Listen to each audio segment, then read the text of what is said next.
Bonjour à tous, j'espère que vous m'entendez. OK, on va pouvoir commencer. Donc, bienvenue à tous pour ce téléstaff du mois de mai. Donc, on va parler d'agisme. Alors, on entend souvent parler de racisme ou de sexisme, mais un petit peu d'agisme. Donc, aujourd'hui, c'est le thème du mois. Donc, on va parler de cette discrimination qui est liée à l'âge. Donc, que recouvre-t-elle? Comment se manifeste-t-elle? Et est-elle sanctionnable? Il s'agira au cours de ce téléstaff de nous questionner sur le regard que l'on porte sur la vieillesse et sur les préjugés qu'on veut bien coller sur les vieux autour de différents thèmes comme l'alimentation ou le sport, la sexualité ou bien l'apparence. Finalement, ne serions-nous pas agistes sans le savoir? Alors, pour répondre à cette question, il est nécessaire de s'interroger sur nos propres représentations. Et pour en débattre avec vous, j'ai le plaisir d'accueillir Monsieur Pascal Chanvert, qui est expert sur le sujet et qui a notamment créé et présidé l'association des directeurs au service des personnes âgées. Avant de lui laisser la parole, je vous invite, si vous le souhaitez, à poser vos questions sur l'onglet questions-réponses ou via le chat. Et vous pourrez, on vous laissera la parole à la fin de ce téléstaff.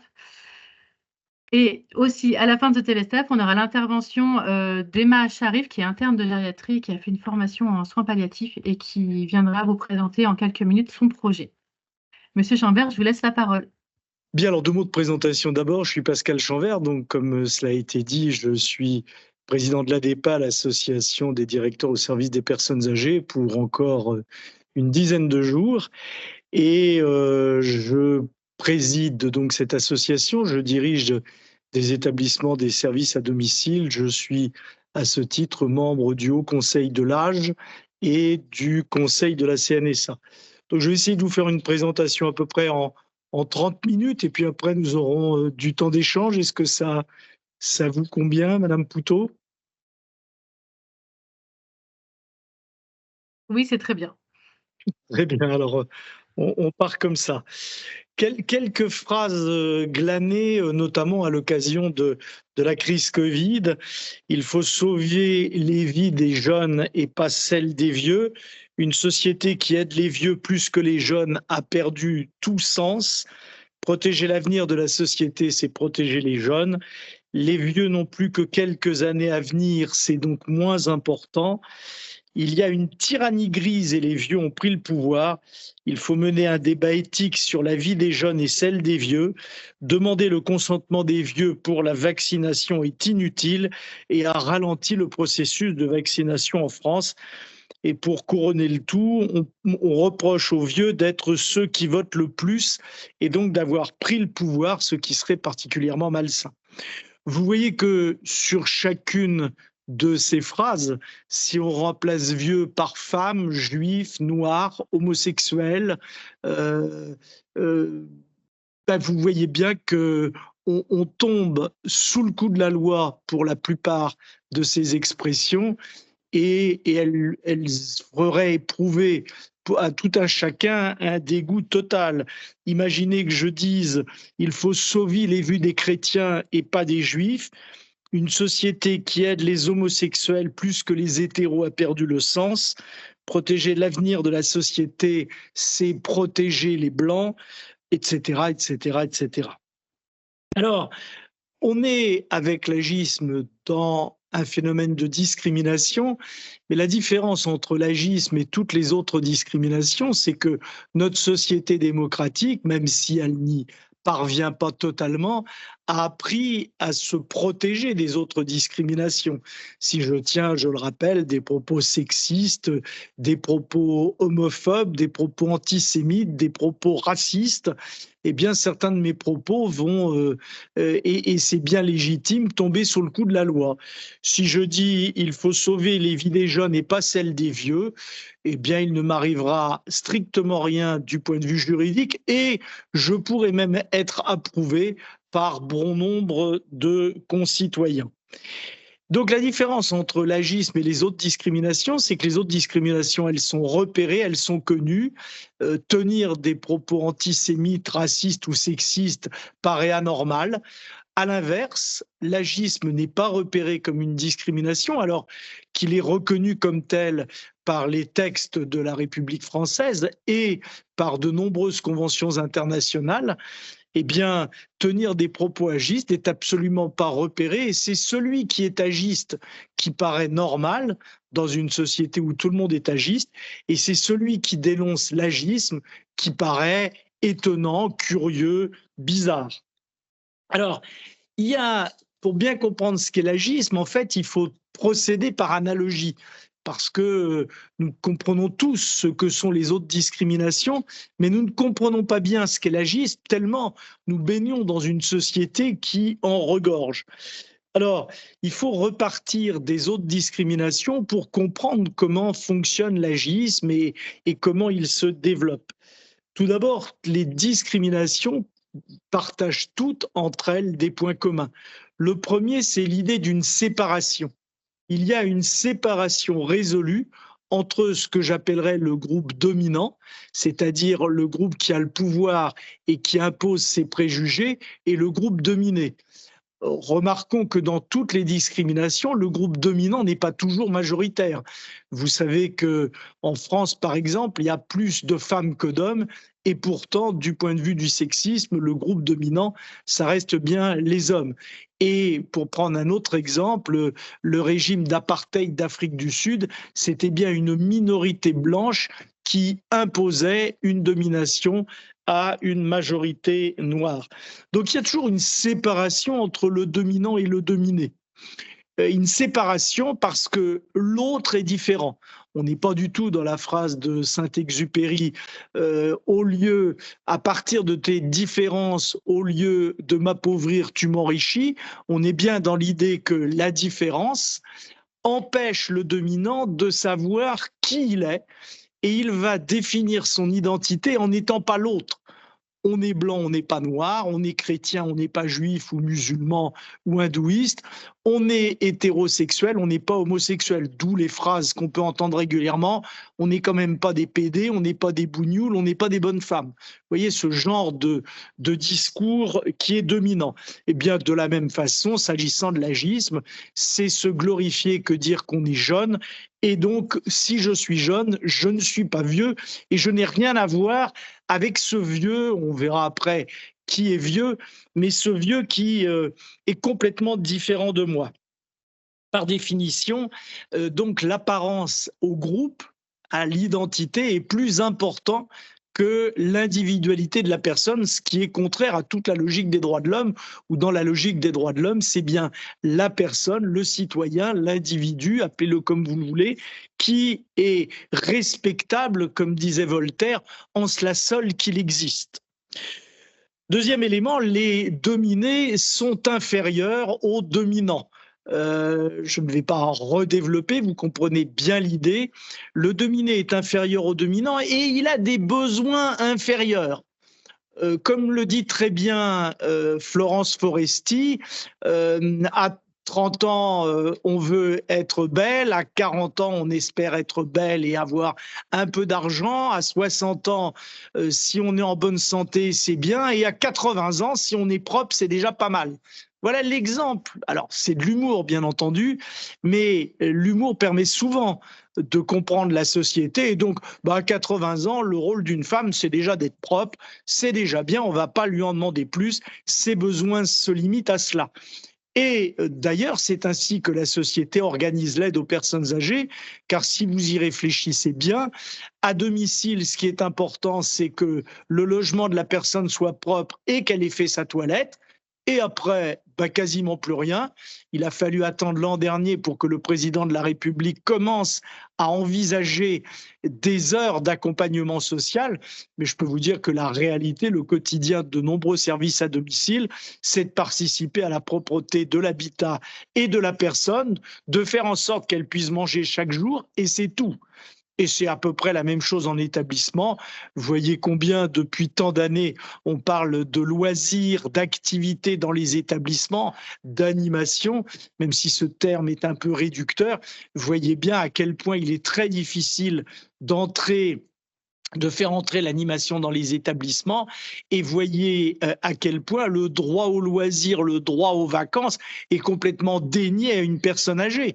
Il paraît évident pour nous tous que nous avons droit à prendre des vacances régulièrement, à visiter d'autres pays ou d'autres villes, tout simplement à rompre avec notre quotidien. C'est reconnu aux jeunes retraités. Les personnes très âgées n'y ont pas droit. Là encore, on revient à Florence Foresti, du moment qu'ils sont propres et qu'ils mangent, tout va bien. Le nombre de fois où on nous explique que s'il y a moins de moyens en France consacrés aux personnes âgées par rapport aux personnes handicapées, c'est parce que les vieux ont moins de besoins. On l'entend absolument régulièrement, et ce nombre de fois où on affirme ce genre de diktat est bien une preuve supplémentaire de l'agisme. Les dominés, au fond, ont des besoins inférieurs et ils sont stigmatisés par un vocabulaire dévalorisant, fondant les préjugés des dominants, ce qui justifie la discrimination. Vous savez qu'en France, les personnes handicapées après 60 ans ne s'appellent plus handicapées, elles n'ont pas droit aux allocations pour les personnes handicapées, elles ont droit à la prestation autonomie qui est bien inférieure à la prestation de compensation du handicap, et elles n'ont pas le droit au titre de handicapé, on les nomme dépendantes. Dépendant qui est spécifiquement en France la marque de la discrimination par l'âge, avec cette différence personnes en situation de handicap ou personnes handicapées d'un côté, personnes âgées dites dépendantes de l'autre. Mais pire que cela, ce thème n'est pas choisi au hasard.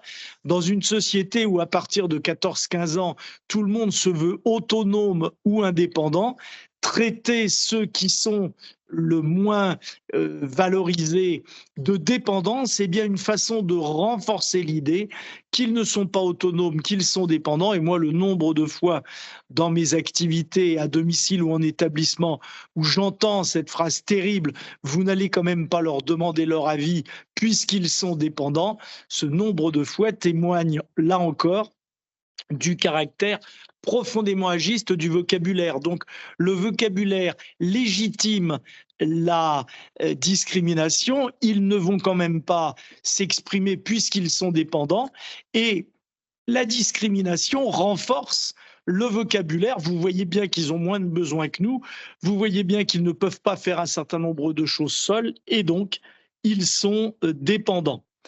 Alors, dans toute discrimination, autre élément important, on invite les dominés à participer à la discrimination, et en fait, on va les inviter à participer à la discrimination en réintégrant dans le groupe dominant une partie des dominés. Alors pensez au sexisme et pensez à Simone Veil quand elle était ministre de Valéry Giscard d'Estaing dans les années 70 et qui disait si une femme veut réussir en politique, elle doit avoir des comportements d'homme. Fort heureusement, les choses ont un peu évolué et aujourd'hui, les ministres ne se sont pas obligés, comme pouvait y être contrainte il y a de très nombreuses années, Simone Veil. Pensez au film Pédale douce, où des homosexuels, un d'eux en tout cas, est invité à un dîner chez son supérieur hiérarchique, le chef de l'entreprise dans laquelle il travaille, qui est clairement homophobe. Il est obligé de venir avec ce que les homosexuels appellent une couverture, c'est-à-dire une femme qui va être présentée comme sa petite amie pour qu'il joue au fond les hétérosexuels, et vous pouvez trouver dans toutes les discriminations des tentatives de cela. L'exemple le plus fou, mais ce système était fou, c'est l'Afrique du Sud du temps de l'apartheid, où des Noirs avaient droit au titre de blanc d'honneur. C'était notamment le cas de Monseigneur Desmond Tutu, parce qu'il était le responsable le plus élevé de l'Église anglicane. Le régime d'apartheid de l'Afrique du Sud avait décidé qu'il était blanc. Si vous avez vu des photos de Monseigneur Desmond Tutu, il n'y a aucune hésitation sur la couleur de sa peau, mais ce régime ségrégationniste, profondément discriminant, l'avait intégré dans la logique des Blancs, ce qui lui permettait d'avoir accès aux bus pour Blancs, aux hôtels pour Blancs, aux bars pour Blancs. Alors attention, hein, comparaison n'est pas raison. Je ne compare pas l'Afrique du Sud de l'apartheid avec la France démocratique d'aujourd'hui. Mais il est toujours intéressant de voir comment fonctionne une discrimination. Et malheureusement, là encore, la France d'aujourd'hui reste profondément marquée par cet agisme. Enfin, dernier élément, et je développe rapidement car vous allez le comprendre très simplement, dernier élément qui rapproche toutes les discriminations, c'est que derrière une discrimination, il y a une peur, peur des femmes, peur de l'homosexualité, peur de l'étranger, peur de la différence. Très clairement, dans une société au niveau de vie de la nôtre, comme le disait l'ancienne présidente de la Fondation nationale de gérontologie, Geneviève Laroque, les vieux ont hérité de la question de la mort. Aujourd'hui, heureusement, les femmes ne meurent plus en couche, les hommes ne meurent plus à la guerre, sauf pour quelques-uns d'entre eux dans le cadre de leur profession, et les enfants ne meurent plus de maladies infantiles. Donc au fond, la réussite de l'Occident, c'est avoir réussi le pari de la longévité, c'est qu'aujourd'hui on peut avoir 4 générations, voire même parfois 5, et qu'au fond nous vivons tous de plus en plus longtemps, sauf quelques exceptions, des accidents, des suicides ou des maladies graves, mais rappelons que 70% des gens qui décèdent ont plus de 70 ans. Donc les vieux ayant hérité de la question de la mort, eh bien, derrière cette peur du vieux, il y a la peur de la mort. Et puis, il y a une autre peur qui traverse nos sociétés occidentales, c'est clairement la peur du vieillissement et du temps qui passe. Vous voyez le nombre de gens qui ont du mal à fêter leurs anniversaires, certains même à partir du 30e. Alors l'agisme imprègne notre société, même s'il est reconnu comme une discrimination à part entière par les textes instituant le défenseur des droits ou tous les textes, je le disais tout à l'heure, des Nations Unies.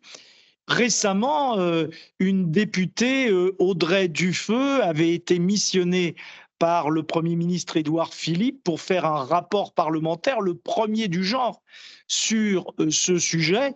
Et je vous renvoie d'ailleurs à ces travaux fort intéressants, les premiers d'une parlementaire en mission, qui, au fond, dénonçait à quel point l'agisme paraissait normal et combien lutter contre l'agisme paraissait décalé. Alors voilà, ce qu'il faut à la place de l'agisme, c'est mettre en place le respectage, c'est-à-dire le respect, pour le dire en positif, le respect de toutes les personnes à tous les âges de la vie. Ce qu'il faut bien mesurer, c'est que l'agisme est délétère, bien entendu, pour les plus vieux. Il est délétère pour les plus vieux, je l'évoquais tout à l'heure, pour les plus vieux parmi les plus vieux, c'est-à-dire ceux qui ont besoin d'accompagnement, ceux qui ont besoin d'aide à l'autonomie. Vous voyez qu'on peut tout à fait parler d'eux sans utiliser cet affreux terme dépend, machin, qui est une façon de les stigmatiser. Ces personnes âgées qui ont besoin d'aide à l'autonomie, dont il ne faut jamais oublier que parmi les plus de 80 ans, elles sont éminemment minoritaires. Seuls 20% des plus de 80 ans ont besoin d'être aidés à l'autonomie. 80% des autres ressemblent à Edgar Morin ou Lynn Renault, même s'ils ont écrit moins de livres ou publié moins de disques et tourné dans moins de films. On le voit bien d'ailleurs dans toute discrimination, c'est toujours ceux qui représentent le plus leur catégorie qui sont les plus discriminés. Simone Veil, dans les années 70, disait « Si une femme, au fond, n'a pas des comportements de femme, mais a des comportements d'homme, et notamment met à l'époque des tailleurs gris ou des tailleurs noirs, beaucoup mieux acceptée dans la classe politique. » Et souvenez-vous de Roselyne Bachelot qui vient à l'Assemblée nationale avec un tailleur rose, la façon dont elle a été reçue par des moqueries, alors que bien évidemment il y avait un acte profondément militant de sa part qui est de dire une femme peut s'habiller avec un tailleur rose dans plein d'endroits dans la société, pourquoi serait-ce interdit ou décalé à l'Assemblée nationale? De même, le racisme contre les personnes de couleur est bien plus fort, et c'était le cas d'ailleurs en Afrique du Sud, contre les personnes noires que contre les métis. On pourrait prendre plein d'autres exemples dans toutes les discriminations. Donc, ces vieux, ceux qui ne sont pas réductibles à la notion de jeunes, sont encore plus discriminés que les autres. Et comme je le disais tout à l'heure, dans cette logique de réintégration, vous allez entendre des commentateurs vous dire que Lynn Renault est une jeune femme et que Edgar Morin est un jeune homme. L'une a plus de 90 ans, l'autre vient de fêter ses 101 ans. Mais vous avez des gens qui vont réussir à vous expliquer qu'ils sont jeunes. Pourquoi? Parce qu'ils sont bien. Ce qui va renforcer l'idée que ceux qui sont vieux, ce ne sont que des gens qui ont des difficultés. Ce qui n'empêchera pas par ailleurs, d'ailleurs, à certaines occasions, qu'Edgar Morin ou Lynn Renault eux-mêmes soient victimes d'agisme, mais probablement moins que des personnes qui ont des difficultés de santé. Alors, bien entendu, l'agisme, c'est toutes les pertes de chance. Vous savez, vous avez entendu 1000 fois, ou vous avez vécu vous-même 1000 fois cette situation où, en tant que salarié de l'aide à domicile ou d'un établissement, vous avez appelé des urgences, on vous a demandé l'âge de la personne et quand vous avez dit 85 ou 90 ans, subitement, on vous a expliqué qu'il allait avoir des difficultés pour intégrer la personne. Perte de chance évidente. L'autre évidence de la perte de chance, c'est le manque de moyens dans les établissements, les services à domicile pour personnes âgées. Et donc, toutes les conséquences de maltraitance sociétale sur les personnes les plus âgées et les plus fragilisées. Mais l'agisme est aussi délétère pour tous ceux qui se croient encore jeunes. Alors, vous allez me dire, je parle de vieux et je parle de jeunes, mais je ne définis pas les termes. Alors, justement, on pourrait essayer de les définir. Rapidement, quand j'ai plus de temps dans les conférences, je fais réfléchir chacun sur qu'est-ce que serait la définition de jeune et de vieux et à partir de quand est-on jeune ou vieux. Et on constate que beaucoup de gens décident qu'on est vieux à partir d'un âge qui est supérieur au leur. Donc beaucoup de trentenaires pensent qu'on est vieux à 50, beaucoup de quadras à 60, beaucoup de sexagénaires qu'on l'est à 80 et on trouve même des gens à 75 ans qui vous disent qu'on est vieux à partir de 90. Au fond, cette espèce de fuite en avant permanente, en s'expliquant, en se rassurant sur le fait qu'on est bien parce qu'on est jeune, eh bien, elle est une véritable fuite en avant, puisque inévitablement, elle nous impose de rencontrer ce qu'on appelle le coup de vieux. C'est-à-dire le fait que d'un seul jour, du jour au lendemain, on passe du camp des bons au camp des mauvais. Alors, 1000 événements sont possibles. Les premiers cheveux blancs, chez certains, ça arrive très tôt. La chute des cheveux, c'est chez certains hommes, mais chez certains, ça arrive aussi très tôt. Pour d'autres, ça va être le fait qu'un jour, on se lève pour vous laisser la place dans le bus. Ça va être tout simplement un collègue, un chef, un adjoint qui va vous dire « mais tout cela est très intéressant, mais vous commencez à devenir vieux ». Ou « n'êtes-vous pas un peu trop vieux pour le poste ?» ou « ah oui, vous êtes moins efficace parce que vous êtes vieux ». Je vous rappelle que l'agisme dans beaucoup d'entreprises commence autour de la cinquantaine. Il y a plein d'entreprises qui ont des plans seniors à partir de 55 ans. Alors, c'est quoi un jeune, un vieux ? Il y a deux définitions qui apparaissent assez spontanément quand on pose la question aux gens, c'est de dire on est vieux quand on a vécu plus de temps qu'il ne nous en reste à vivre.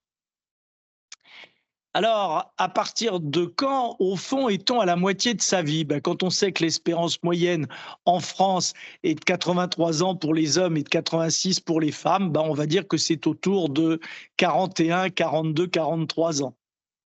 Alors donc, dans ce cas-là, on est vieux, on va dire, à partir de 43 ans. Il y a une autre explication possible, c'est que on est vieux quand être vieux, c'est être plus âgé que celui auquel on parle. Alors, à partir de quel âge a-t-on plus de la moitié de la population qui est plus jeune que soi? Eh bien, là aussi, l'âge médian, il est autour de 43-45 ans. Donc, pour le dire vite, je vais être généreux, on est vieux à partir de 45 ans. Alors, bienvenue à tous ceux qui en ont 43 et qui pensent qu'être vieux, c'est en avoir 90. Vous êtes concernés par l'affaire. Et au fond, j'ai envie de vous dire, moi, j'ai pris conscience de ça quand j'en avais 45, lors d'un voyage d'études au Danemark, où la personne qui nous recevait nous disait qu'au Danemark, la gérontologie commence à 50 ans. Et donc, on s'est tous étranglés, certains parce qu'ils avaient plus de 50 ans, d'autres comme moi parce qu'ils n'en étaient pas très loin. Et on a cru à une erreur de traduction. Et après, à la fin de l'intervention, plusieurs mains se sont levées. Et notre conférencier nous a bien confirmé que c'était à partir de 50 ans. Et je pense que c'est à partir de ce moment-là que j'ai pris conscience, en fait, que l'agisme, on peut lutter contre quand on sait qu'on est tous vieux.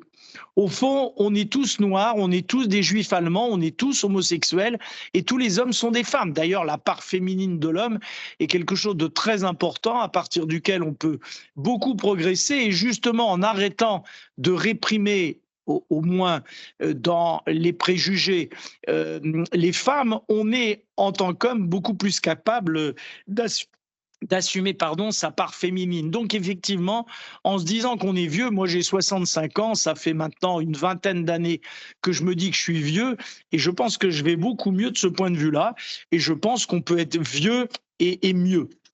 Alors, quelle solution rapidement par rapport à tous ces sujets? Au fond, pour lutter contre une discrimination en société démocratique, il faut en parler. C'est ce à quoi l'ADEPA essaie de beaucoup s'attacher. C'est notamment le but de ma présence aujourd'hui avec vous. Plus en société démocratique, on va parler d'une discrimination, plus on va faire prendre conscience au pouvoir public qu'il faut agir, plus on va faire prendre conscience à tous les responsables que vous êtes, que vous pouvez agir sur cette situation, et plus on fait prendre conscience aux citoyens que non, l'agisme, c'est pas normal, que l'agisme, c'est une déviation des sociétés occidentales, j'y reviendrai tout à l'heure s'il y a des questions, et que la société occidentale n'a pas toujours été agiste. Pour ma part, je pense que ça monte avec le mode de production, économique qui se développe en Occident à la fin du 19e siècle et qui explose au début du 20e siècle, c'est-à-dire un mode de production basé sur le renouvellement rapide des biens de consommation et des moyens de production, un mode de production, au fond, un mode de développement économique qui fait qu'on doit jeter rapidement les vieux objets. Alors, ça change aujourd'hui avec les préoccupations autour de la limitation de la planète et du climat, mais on voit bien que tout au cours du XXe siècle, il s'agissait de jeter les vieux objets, et donc la métaphore en jetant les vieux objets, on jette les vieilles personnes, est extrêmement proche. Là aussi, je vous le présente très très rapidement. Si vous avez des questions ou des remarques, on pourra y revenir. Donc, premier élément, faire prendre conscience aux responsables de notre société, comme a tenté de le faire l'ancien Premier ministre avec ce rapport parlementaire d'Audrey Dufeu, je dirais, de l'ineptie de l'agisme. La deuxième façon, c'est de s'en convaincre nous-mêmes et de refuser d'utiliser des mots agistes. Moi, je ris beaucoup quand on m'explique qu'il faut bien accompagner, voire prendre en charge, il faut bien prendre en charge les personnes dépendantes et il faut accompagner du mieux qu'on peut les personnes dépendantes. Moi, j'ai envie de vous dire, si je pense à l'égalité entre les hommes et les bonnes femmes, entre les blancs et les bougnoules, entre les hétéros et les pédales ou les gouines, je pense que vous allez avoir du mal à croire à mon discours. En clair, on ne peut pas lutter contre une discrimination avec les mots de la discrimination. Alors, certains me diront, tout ça n'est que de la communication et de l'apparence. Non, la façon dont nous construisons le monde, la façon dont nous construisons la pensée, elle se fait à partir de mots. Je ne peux pas m'adresser à une femme en disant qu'elle a des réflexes de bonne femme ou à un maghrébin en le traitant de bougnoule et ensuite vouloir expliquer que je suis profondément attaché à l'amitié entre les peuples, à l'égalité entre les peuples ou à l'égalité entre les genres. Donc ce n'est pas de la com. Tant qu'on continuera à dire que les personnes très âgées, fragiles sont dépendantes, alors que chacun d'entre nous se considère comme autonome ou indépendant, nous continuerons à dévaloriser les plus vieux parmi les vieux et à refaire ce système de réintégration en disant oui mais Lynn Renault et Edgar Morin, ils sont, ou Pascal Chanvert, ils sont vieux mais ils sont bien, ils sont pas dépendants, donc eux c'est des jeunes. Et vous voyez bien que si on dit Pascal Chanvert est jeune alors que j'ai 65 ans, c'est une façon de dire un jeune qui a encore des responsabilités, qui tient des conférences, un vieux, pardon, qui organise des conférences, on va arrêter de parler de moi, qui donne encore des interviews comme Edgar Morin et Lynn Renaud, c'est un jeune, ce qui est une façon de rejeter dans le camp de tous ceux qui ont des difficultés et qui ont des problèmes, les vieux. Après, il faut faire en sorte au quotidien d'accompagner, pour ceux qui ont des difficultés, des fragilités, des handicaps, les personnes âgées correctement, en s'appuyant sur leurs paroles. En société démocratique, il ne peut pas y avoir d'accompagnement, il ne peut pas y avoir de prise en compte des gens si on n'écoute pas la parole.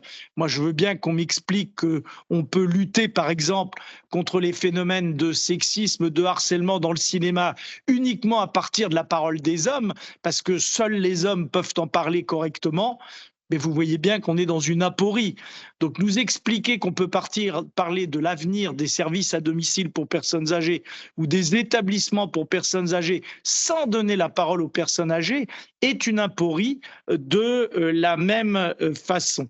Et donc il faut s'appuyer sur la parole des personnes et sur la liberté de choix. Je ne suis pas ici pour faire de la publicité, mais c'est ce que l'ADEPA a fait à travers une démarche qui s'appelle Citoyennage, sur sa citoyenneté des personnes âgées à domicile ou en établissement. Voilà, j'avais promis de tenir dans les 30 minutes, j'en reste là et bien entendu, je suis prêt à répondre à toutes vos questions et j'espère avoir essayé de vous convaincre qu'on peut être vieux et mieux. Merci à vous et j'attends vos questions, vos réactions et vos remarques. Merci, Monsieur Chanvert. J'ai ouvert les micros à tous. Si vous voulez intervenir, n'hésitez pas.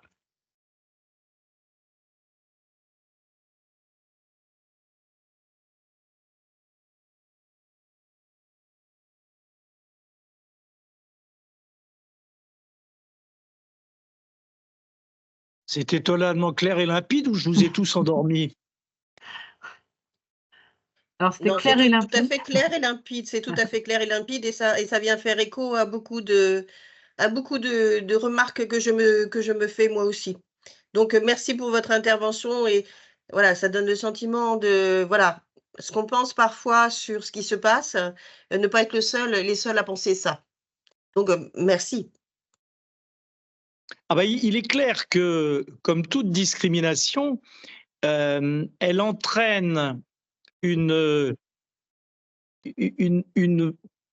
réaction chez la plupart des victimes de sous-estimation et de dévalorisation. C'est-à-dire que la discrimination, elle est évidemment au départ dans la tête et dans les représentations et dans les préjugés de ceux que j'ai appelés les dominants, mais elle finit par imprégner les dominés.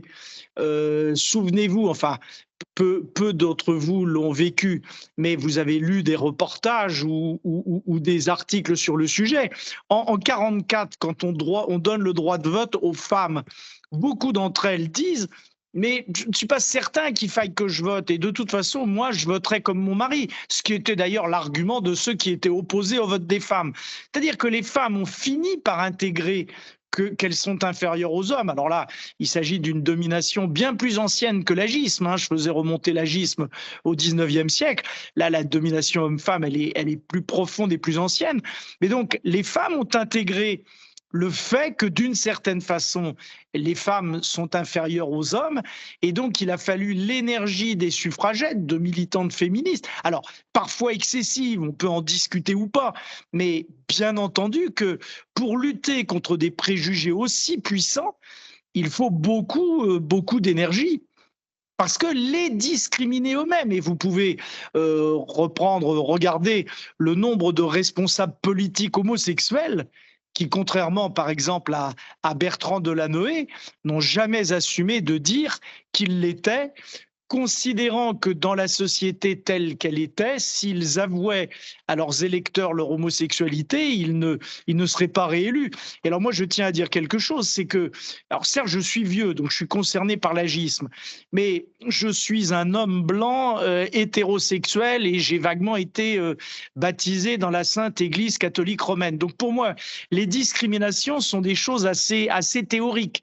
Je commence à le mesurer un peu avec l'agisme, mais à 65 ans, encore pas trop.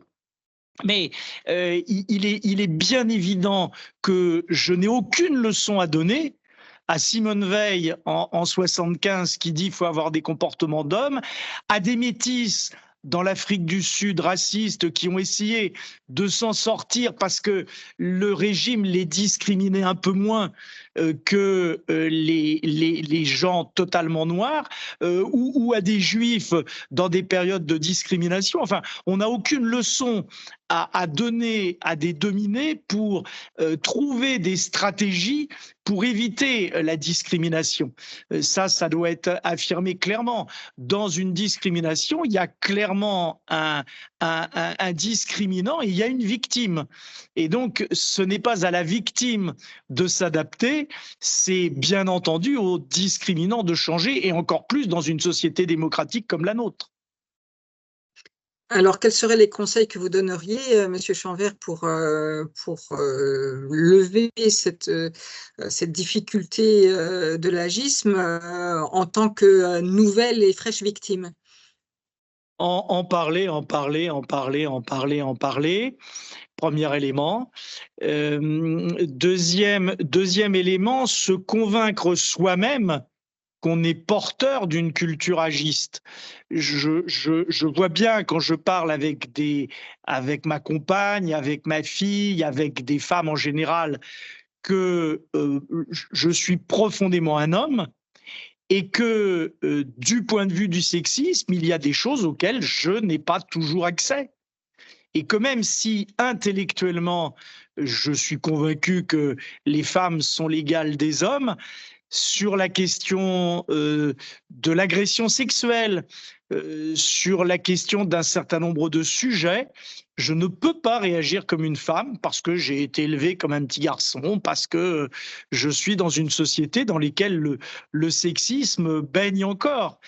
Et donc, ce qu'il faut, c'est réussir à faire prendre conscience aux victimes qu'elles sont victimes, et donc que tous les propos agistes sont insupportables et que les vieux n'ont pas à s'excuser d'exister, et à faire comprendre à tous ceux qui se croient jeunes, alors d'abord qui sont moins jeunes qu'ils ne le pensent, parce que vous l'avez entendu, tous ceux qui ont plus de 43 ans, à mon avis, commencent à prendre un petit coup de vieux, et faire comprendre à tous les autres que être jeune parce qu'on a 35 ans ou qu'on en a 25, c'est un état, c'est beau. Moi, je ne regrette pas mes 25 ans ou mes 35 ans, mais je ne regrette pas mes 65 parce que je vois tout ce que je sais en plus que je ne savais pas à 25, à 35, à 45, à 55, et j'espère à 75 et à 85 en savoir encore plus.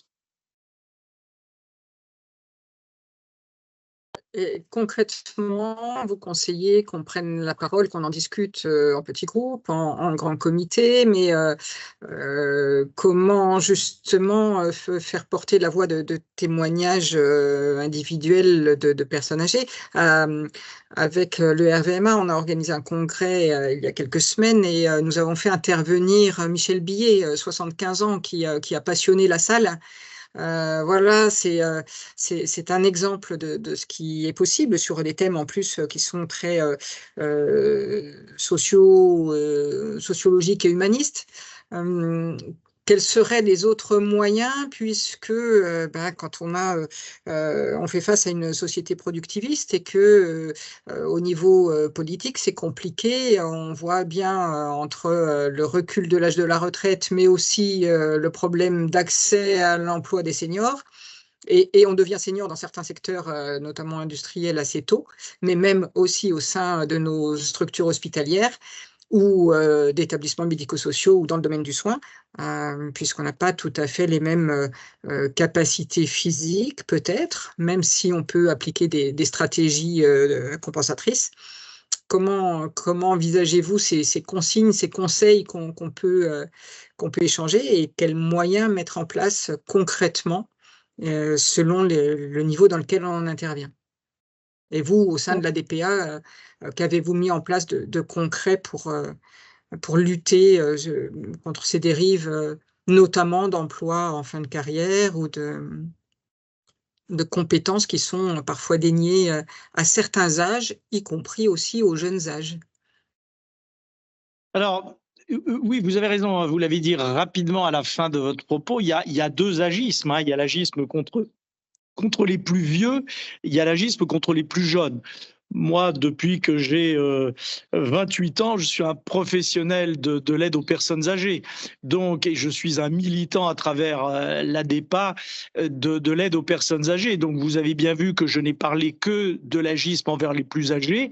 Mais il est vrai que notre société, même si elle survalorise les plus jeunes, alors il n'y a pas d'agisme contre les jeunes en termes de discours officiel, mais notre société ne traite pas toujours bien les plus jeunes et des exemples d'agisme pour cause de jeunesse existent de la même façon. Mais ça n'est pas mon domaine de spécialité, donc je ne le méconnais pas, mais je n'en suis pas un spécialiste et donc je préfère être discret sur le sujet.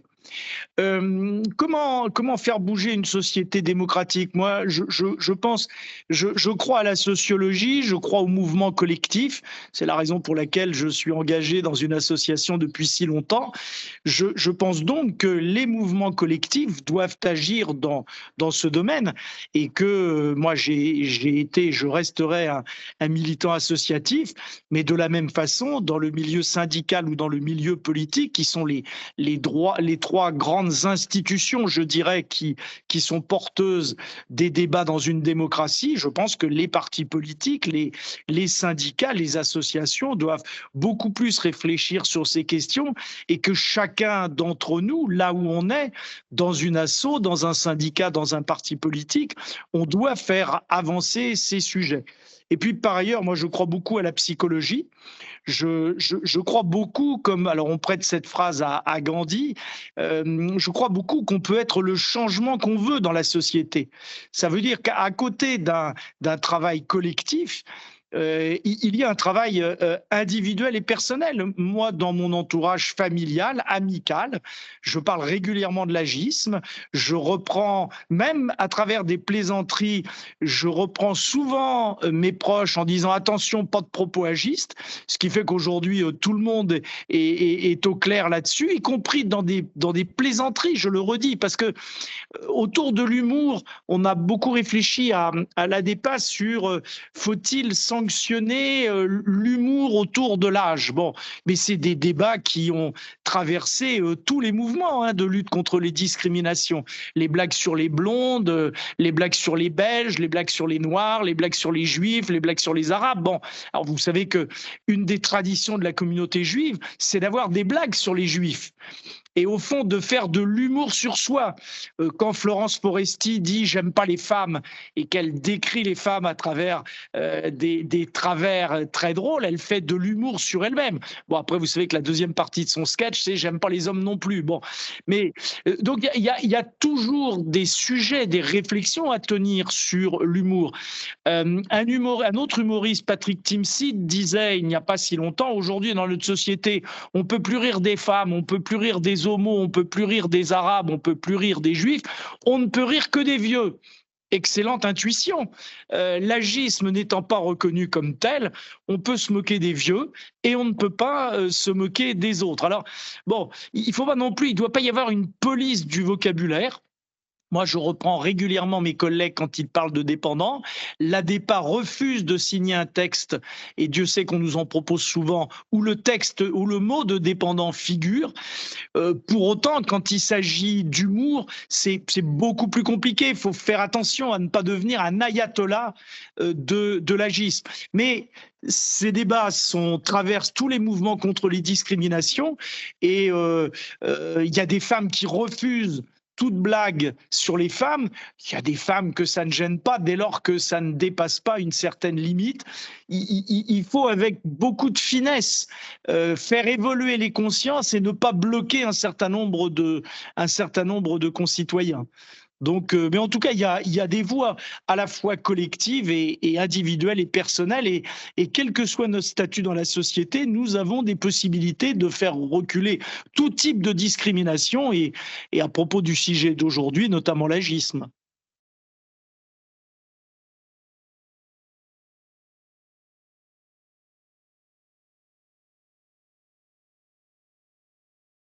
Vous me demandiez ce que fait l'ADEPA sur le sujet. Probablement l'une des premières décisions sur le sujet de l'ADEPA, il y a une vingtaine d'années, alors que nous sommes une association de professionnels, c'est de dire il peut y avoir des retraités dans les instances de l'ADEPA. Et notre ancienne trésorière qui malheureusement nous a quittés était retraitée, et le nouveau trésorier est aussi un retraité. Donc il y a des retraités dans les instances de l'association. Et puis, je l'évoquais tout à l'heure, nous avons notamment, il n'y a pas que ça, mais nous avons beaucoup participé à développer Citoyennage, qui est une démarche d'expression des hommes et des femmes qui sont accompagnés à domicile ou en établissement, donc qui sont des gens en gros qui ont plus de 75-80 ans, et de faire en sorte que leurs paroles soient entendues. Et on dit souvent que les colloques citoyennage sont des colloques où les personnes âgées s'expriment et où les professionnels se taisent. Alors, j'avais une autre initiative peut-être à partager et interroger l'ensemble des personnes qui sont connectées, c'est de multiplier les événements intergénérationnels, mais sans les limiter aux enfants scolaires et aux personnes en maison de retraite. C'est-à-dire l'intergénérationnel, c'est toutes les générations, c'est tous les âges de la vie, et faciliter l'interconnaissance des uns et des autres. Et on avait travaillé à un moment donné, je travaillais à ce moment-là en Charente-Maritime, sur les représentations liées à l'âge, mais à la fois chez les jeunes, notamment dans les services, dans les bacs pro, services et soins à la personne, et le club des jeunes seniors ou des seniors, je ne sais plus comment ils s'appelaient, sur la petite ville dans laquelle je travaillais. Et il y avait ces regards croisés, donc des échanges de lieux communs sur l'autre âge qui était en face. Et ça avait donné lieu à des échanges assez intéressants avec l'émergence de questionnements et remise en question de leur positionnement et de un nouvel éclairage pour l'engagement notamment des jeunes sur les services et soins à la personne, mais aussi un regard plus ouvert des personnes âgées sur la jeunesse, parfois pas comprise ou voilà, simplement parce que on ne vit pas non plus à la même époque. Et donc se rappeler qu'on évolue dans un environnement qui est mouvant et qu'on se positionne aussi par rapport à l'évolution de cet environnement. Donc je ne sais pas si quelques personnes qui sont connectées, parce qu'on est quand même assez nombreux, on est une bonne trentaine, et puis je pense qu'il y a plusieurs personnes derrière certaines connexions. Est-ce que vous avez d'autres expériences à échanger et d'autres réflexions autour de l'agisme?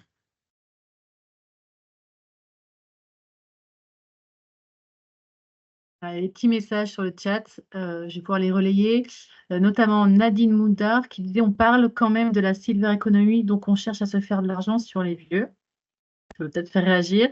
Et dans gérontologie préventive, éléments de prévention du vieillissement pathologique, en parlant de la vieillesse, le vieux, c'est toujours l'autre. La grande difficulté, c'est de faire entrer l'extérieur à l'EHPAD. Les représentations autour des EHPAD et des personnes âgées sont des freins importants. Peut-être que ceux qui ont écrit veulent réagir par rapport à ce qu'ils ont écrit, ou M. Chambert voulait peut-être réagir. Bon, moi, j'ai toujours plein de choses à dire, mais je veux frustrer personne, donc vous avez raison. Si les auteurs des messages veulent s'exprimer, je pourrai parler après.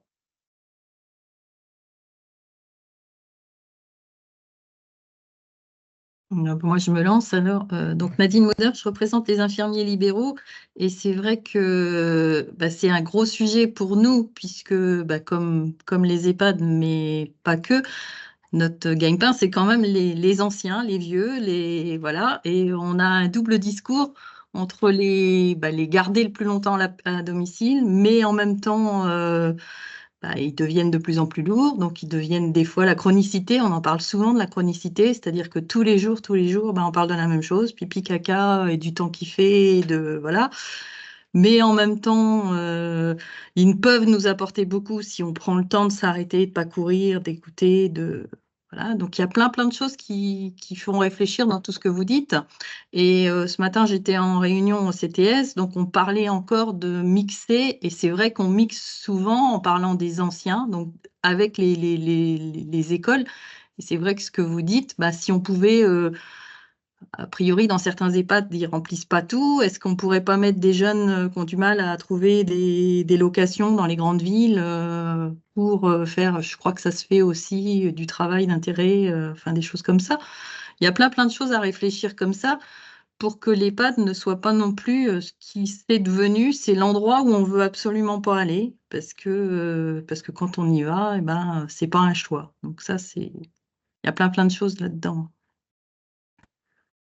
Alors, plusieurs remarques sur ce que vous dites, parce que vous évoquez de nombreux sujets extrêmement importants.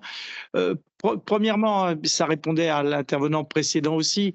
Vous évoquiez Michel Billet, qui est un excellent sociologue, qui est un ami. Je vais évoquer un autre sociologue qui est Stéphane Adam, qui est un sociologue belge qui a beaucoup travaillé sur l'agisme. Stéphane Adam, il a fait des expériences avec des enfants de 5 ans. Je vous la fais très rapide. On donne des consignes à des enfants de 5 ans avec une institutrice qui a 25 ans et une qui en a 55. Les enfants répondent mieux aux consignes de la jeune que de la vieille. Et donc, l'agisme, ça commence très jeune et c'est pour ça que c'est important de faire des échanges avec les très jeunes pour leur montrer que non, les vieux, c'est pas des êtres inférieurs, même si ça va être très difficile dans la société telle qu'elle est. La deuxième chose, c'est l'image des EHPAD. Les EHPAD ont une mauvaise image pour 2 raisons. D'abord, l'EHPAD est un modèle qu'il faut jeter. Parfois, on dit qu'il ne faut pas faire d'EHPAD bashing. Moi, je dis il faut bâcher l'EHPAD. L'EHPAD est un modèle totalement inadapté dans notre société. C'est d'abord un modèle qui n'a pas les moyens de son fonctionnement, donc déjà ça, c'est un problème majeur, confère le nombre de professionnels. Deuxièmement, l'EHPAD est un modèle sécuritaire, sanitaire et donc mortifère. Je n'ai pas le temps de développer, mais c'est clair que l'EHPAD, c'est un endroit où les gens sont lavés, sont propres, mangent et c'est tout. Et c'est le modèle qui fonctionne comme tel. C'est quasiment ce qui est assigné par les pouvoirs publics à cet établissement. Dernier élément, à la fin du mot EHPAD, c'est là où parfois en démocratie, il y a une forme d'honnêteté. On assigne tout de suite les choses, on dit c'est un établissement pour personnes dépendantes. Donc c'est un établissement pour bougnoules. Et après, on vous fait des tas de textes pour que les bougnoules ou les bonnes femmes ou les pédales soient les plus heureux possibles. Et on s'étonne que ça ne marche pas. Ben non, si je fais un camp pour rendre les bougnoules heureux, vous allez voir, ça ne va pas marcher. Parce que déjà, dans la façon dont j'annonce les choses, j'annonce et j'énonce que ces gens sont inférieurs, je remets tous les préjugés et j'annonce qu'ils ont donc moins besoin que les autres. Mais vous savez, il y a largement pire, c'est la politique à domicile. Vous avez prononcé la phrase, madame, on voudrait les garder le plus longtemps à domicile. Vous savez, à part les vieux, moi je connais un autre système, un autre régime politique qui veut les garder le plus longtemps à domicile et qui d'ailleurs y arrive assez bien. C'est les talibans en Afghanistan. Et je ne suis pas sûr que dans la volonté de garder les femmes le plus longtemps à domicile, ce soit une volonté de promotion de la femme. Je pense que dans l'idée que les gens vieux soient à domicile, il y a l'idée que disait cette militante d'une association de parents d'enfants handicapés qui disait « Je me suis battue le jour où je suis sortie avec mon fils très handicapé dans la rue et que dans un centre commercial, des gens m'ont dit « Quand on a ça, on le garde à la maison ». Montrant son fils polyhandicapé. Ce qu'on ne veut pas voir, on le cache. Et alors on vous dit, ah, les vieux sont cachés dans les EHPAD. Non, c'est faux. L'établissement est un endroit où rentrent des tas de gens, à commencer par les infirmières libéraux, mais pas que. À domicile, qui rentre? Alors là aussi, les infirmiers libéraux et les services de soins à domicile, la famille, c'est tout. Pas de bénévoles, il n'y a pas de professionnels salariés ou très peu, et puis il y a en général très peu de gens. Là où on est complètement isolé, c'est à domicile. Alors moi, je veux bien que notre société démocratique se gargarise du fait qu'on veut que les gens restent à domicile parce que c'est ce qu'ils demandent. Mais alors, si on appliquait ce raisonnement, dans notre société, il n'y aurait plus de chômeurs, parce que les chômeurs, ils demandent du travail. Il n'y aurait plus de gens discriminés, parce que les gens discriminés, ils demandent que cessent les discriminations. Il n'y aurait plus de pauvres, parce que les pauvres, ils demandent à avoir plus de moyens. Donc, vous voyez, il faut être très vigilant, et y compris dans cette phrase, mais je ne vous fais point reproche à vous, madame, c'est la phrase malheureusement consacrée. Quand on dit « faut qu'ils restent à domicile », là encore, c'est nous qui décidons pour eux, nous la famille ou nous les professionnels. Puis un jour, il y a un professionnel qui va dire « Ah non, c'est plus possible, vous devez rentrer en établissement ». Mais comme vous l'avez très bien dit, si vous voulez faire rentrer quelqu'un en société démocratique dans un endroit où il n'a pas envie d'aller, qu'est-ce qu'il va falloir faire? Il va falloir le fermer, parce que sinon la personne fort légitimement va vouloir ressortir. Donc, il y a une union profonde entre le domicile dans lequel il faut rester le plus longtemps possible et l'établissement fermé. Or, qu'est-ce qui fait que l'EHPAD est rejeté à ce point? C'est précisément qu'il est un établissement fermé. Dernier élément, il y a une mauvaise raison pour lesquelles les établissements pour personnes âgées, quels qu'ils soient, ont une mauvaise image, et cette vision est une mauvaise vision, c'est simplement l'agisme. Un jour, quelqu'un a osé dire, je tairai son nom, au Haut Conseil de l'âge, il faut faire des petites structures. Pourquoi? Parce que quand il y a beaucoup de vieux ensemble, ça fait peur à tout le monde et c'est pas vivable. Ce à quoi, en plein au Conseil de l'âge, j'ai rappelé, ah oui, c'est comme les Arabes, quand il y en a un ou deux, ça va, c'est quand il y en a plusieurs que ça commence à poser problème. Ou les bonnes femmes. Les bonnes femmes, quand il y en a une ou deux, ça va, mais c'est quand il y en a plusieurs que ça devient un problème. Vous savez, l'agisme, il est profond et pernicieux, vraiment très pernicieux. Il faut déconstruire des tas de choses. Il faut commencer par, pourquoi a-t-on le droit d'enfermer des vieux? Dans une société où on n'enferme même plus les animaux, ou très peu, dans une société où on n'enferme pas les femmes, les noirs, les homosexuels, et fort heureusement, où on a dépénalisé l'homosexualité depuis 1900, je ne sais plus, 81 ou 82, on enferme, en dehors des prisonniers ou d'un nombre infinitésimal de personnes qui ont des problèmes psychiatriques, on enferme des vieux dans des établissements pour personnes âgées. C'est ça qu'il faut dénoncer, qu'il ne faut plus faire. Et pour aller sur la réflexion précédente, que fait l'ADEPA contre l'agisme? L'ADEPA promeut le fait qu'on ne peut rentrer dans un établissement pour personnes âgées ou avoir un service à son domicile que si on l'a accepté. Si on ne l'a pas accepté, on n'entre pas en établissement et on n'a personne à son domicile, on n'a pas de professionnel à son domicile. Alors, je vais vous lire une dernière question et après, je pense qu'on devra s'arrêter sur ce sujet, malgré que ce soit très, très intéressant. Alors, la question, c'est vous évoquiez la différence de la prise en compte des besoins selon l'âge, alors que les besoins sont identiques, mais quelle évolution est attendue entre les droits PCH et APA? Je ne vois pas d'évolution portée par la CNSA, par exemple. Il n'y a pas d'évolution. Enfin, le conseil de la CNSA, lui, demande l'abrogation, bien entendu, de la barrière d'âge. C'est évidemment mon cas, celui de l'ADEPA et celui de l'ensemble des représentants des personnes âgées, des personnes handicapées et des professionnels. Mais ça n'est pas la CNSA en tant qu'institution, elle est bien obligée de respecter les textes de notre pays.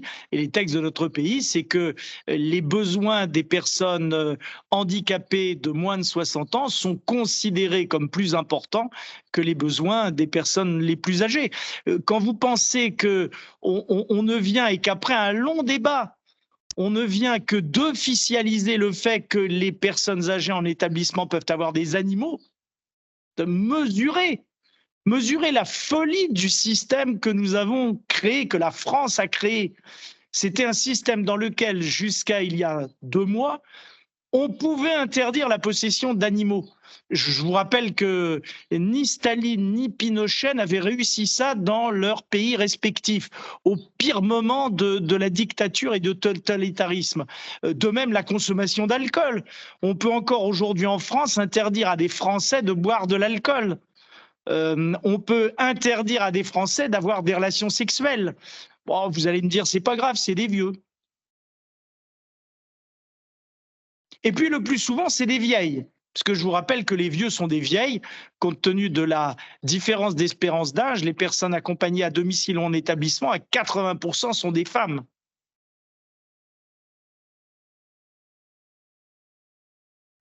En fait, voilà, pour conclure, je voudrais conclure par quelque chose de positif parce que j'ai beaucoup dénoncé, donc je voudrais un peu énoncer et dire que comme dans toutes les discriminations, une société dans laquelle on reconnaît l'autre comme son semblable, une société dans laquelle on respecte les droits de tous et dans lesquelles, et ça part de là, on respecte la parole de tous, est une société plus démocratique et donc une société qui globalement va mieux. Et puis on peut être vieux et mieux. Et il en va des sociétés comme des individus. Plus un être humain est persuadé qu'il saura plus de choses, qu'il comprendra mieux, lui, le monde et les autres, à 90 qu'à 80, à 80 qu'à 70, ou à 70 qu'à 60, ou à 60 qu'à 50, 40 ou 30, eh bien, plus nous irons bien collectivement. Ce que les sociétés traditionnelles savent, c'est que, évidemment, que l'avenir de la France, l'avenir de la société, ce sont les jeunes. Parce que ceux qui gouverneront, dirigeront, animeront la France dans 30 ans, c'est ceux qui aujourd'hui en ont 15 ou 20. Mais ce que la société traditionnelle savait aussi, c'est que l'avenir de chaque membre du groupe, c'est d'être vieux. C'est pourquoi il faut accompagner les jeunes comme les vieux, et accompagner mieux les vieux, ça n'est pas moins accompagner les jeunes, de même que mieux respecter dans notre société les femmes, les homosexuels, les noirs, c'est respecter mieux aussi les hommes, les hétérosexuels et les blancs. C'est une erreur de l'esprit humain que de considérer qu'un groupe peut aller mieux à condition qu'il réduise les droits ou les libertés d'un autre groupe. En fait, c'est Saint-Exupéry. On va mieux dès lors qu'on considère que les différences de tous les autres nous enrichissent et ne nous appauvrissent pas.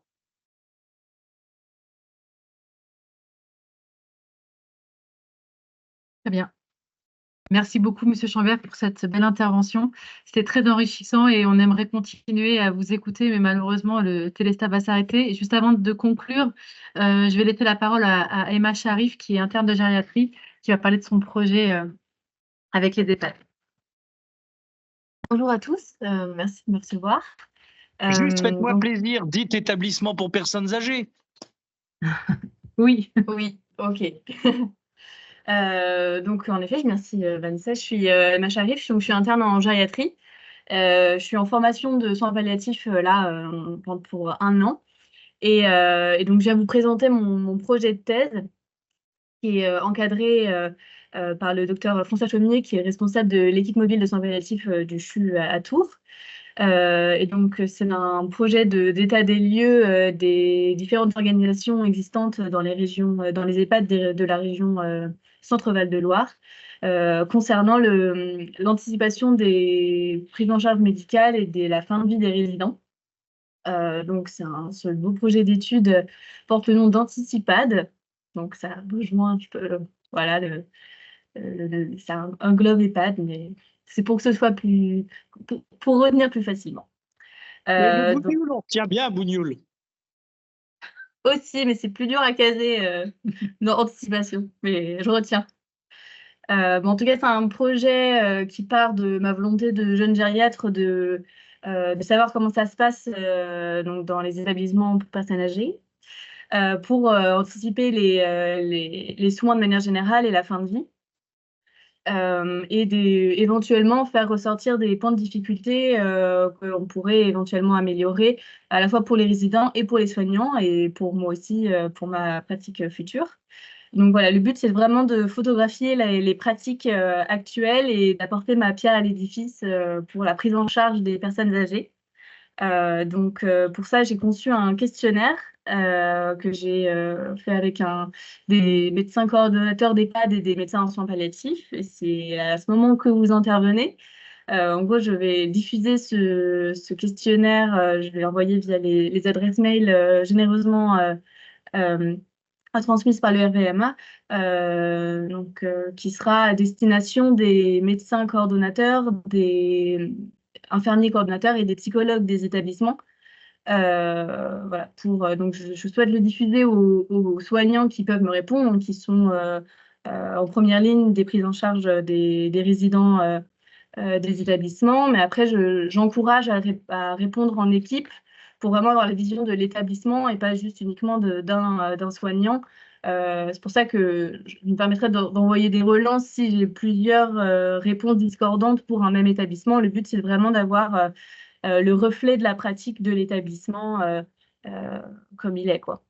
Donc, voilà. Après, le questionnaire, il est assez court. Il y a une première partie sur l'organisation palliative un petit peu qui est composée de 12 questions. Et il y a une deuxième partie plutôt administrative avec les effectifs des résidents, des soignants et l'organisation de l'établissement, voilà, pour avoir les caractéristiques de l'établissement. Voilà, donc c'est un questionnaire assez court et pour mener à bien un projet donc, qui me tient à cœur, qui j'espère va aboutir grâce à vous et pourra vous aider à terme. Voilà, donc merci de m'avoir écouté. Tu peux juste préciser quand est-ce que tu l'enverras? Je l'envoie dans la semaine, courant de la semaine. Très bien. Voilà. Merci Emma. Merci à vous. Du coup, on va pouvoir conclure. Merci d'avoir été présent pour ce téléstaff. Merci beaucoup, Monsieur Chanvert, pour cette belle présentation. Évidemment, vous aurez le compte-rendu envoyé par mail. Et on se retrouve pour le dernier téléstaff du premier semestre, donc le 4 juin. Et on parlera de la sclérose latérale amyotrophique avec le docteur Beltran, qui fait partie du service neuro du CHU de Tours, ainsi que la directrice du réseau Neurocentre. Voilà, je vous souhaite une belle après-midi. À bientôt.